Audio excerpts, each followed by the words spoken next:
আমার মিনুমা আজকে 17 তারিখ রবিবার মর্নিংয়ে স্লাইন দিয়ে গেছে। তো এখন দুপুর 2:30 ওকে খেতে দেব। আর কালকে সোমবার, কালকে আবার ডাক্তারের চেক আপ আছে কালকে। তো মোটামুটি 5 দিন স্লাইন কমপ্লিট হয়ে গেছে।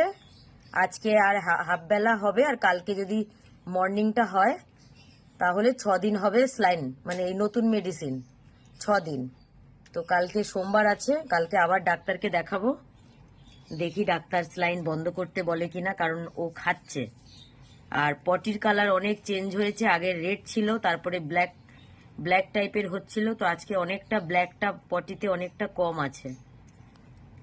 তো এই যে পটিটা যদি আরেকটু ক্লিয়ার হয় তাহলে হয়তো মিনুমার মেডিসিন, এই স্লাইন হয়তো বন্ধ হবে, ওরাল মেডিসিনটা তাহলে চলবে।